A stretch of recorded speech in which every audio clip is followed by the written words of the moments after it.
এবার metal presence কৃষি সংবাদ সুজলা সুফলা।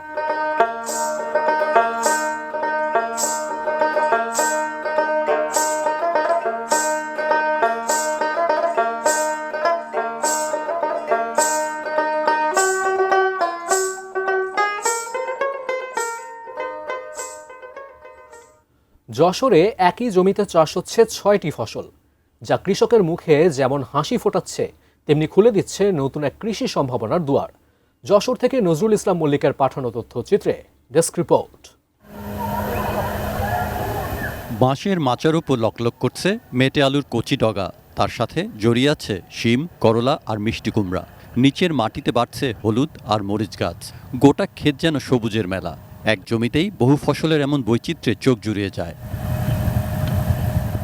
যশোরের বাঘারপাড়া নারিকেলবাড়িয়া ইউনিয়নের খানপুর গ্রামের তরুণ কৃষক অনুপ কুমার দাস গেল 2 বছর ধরে নতুন পদ্ধতিতে চাষাবাদ করছেন।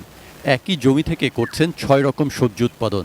এক আবাদের ভিতরে 2-3 আইটেম, এই আইটেম এখন মনে করেন যে ভালো বা এতে খরচ হয় আসছে আপনার 2 লাখ টাকাটা, আর বিক্রি হবে 4 লাখ 4.5 লাখ টাকা। যাক বছরে এক বিঘে প্রতি 2 লাখ 2.5 লাখ টাকা থাকে আবুবনের।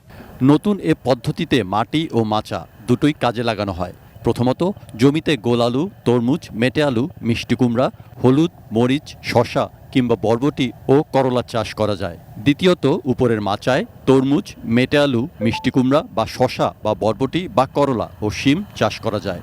অনুপের সাফল্য ও লাভ দেখে এলাকার অনেক কৃষক এ পদ্ধতিতে চাষাবাদ শুরু করেছেন। এই চাষে যদি কোনোটা একটু কমায় অন্যটা উঠে দিচ্ছে দিয়ে আমাদের চাষের লাভ হচ্ছে, লসের কোনো দেখতেছি না। একই জমিতে যখন 6টা আইটেম থাকে, 6টা ফসল থাকে, সে একটা কোনো রকম যদি লস হয়ে যায় আরেকটাতে সে পুষিয়ে নিয়ে যায়। এই প্রযুক্তিটা আমাদের এখনকার কৃষকরা বেশ এটা গ্রহণ করছে।